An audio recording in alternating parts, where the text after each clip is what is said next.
Hai semuanya, hari ini kita mau buat ayam goreng yang enak banget dan juga simpel. Apalagi dimakan pakai sambal tentunya nggak cukup nasi sepiring.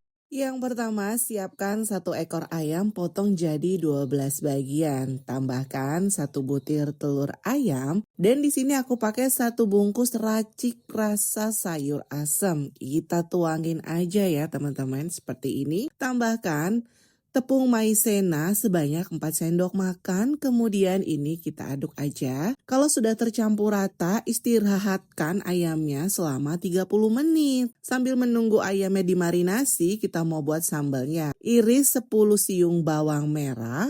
Potong semuanya sampai selesai dan hasil bawangnya seperti ini. Kita sisihkan. Siapkan cabai merah keriting, ini dipotong terlebih dahulu supaya nanti pas digoreng tidak meledak. Ada cabai hijau keriting, bisa juga diganti dengan cabai rawit hijau. Lalu ada cabai rawit merah. Nah biar nggak meledak-meledak pas digoreng, ini ditusuk-tusuk dulu cabainya. Setelah itu panaskan minyak, kita goreng bawang putih dan juga ada bawang merah. Sama cabai yang tadi kita udah potong dan juga tomat. Nah ini cabainya kita goreng sampai dia itu jangan terlalu kering. Nah kalau sudah matang, udah lembek semuanya, kita angkat. Di sini aku pakai chopper aja, kita chopper semua cabai dan bawangnya. Bisa juga diulek.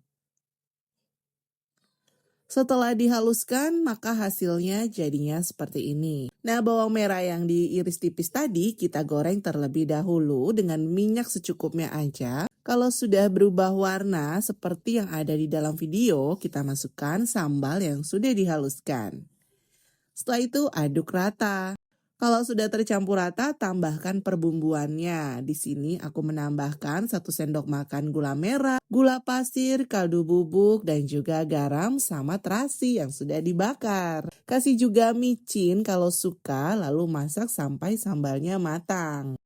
Nah ini sambalnya sudah matang, bisa kita sisihkan. Lanjut, ayam yang sudah dimarinasi selama 30 menit, kita panaskan minyak, lalu ayamnya itu kita goreng gunakan api sedang saja. Goreng sampai matang atau berubah warna. Nah ini ayam yang sudah matang bisa diangkat. Ayam goreng bumbu sayur asemnya dan juga sambal udah jadi nih. Tinggal dimakan dengan nasi hangat. Mantep banget. Teman-teman bisa mencobanya di rumah. Sambal udah jadi nih. Tinggal dimakan dengan nasi hangat. Selesai sudah resep dari Dapur Ibu Acep. Terima kasih sudah menonton video ini. Jangan lupa bagikan dan juga subscribe ya. Selamat mencoba di rumah.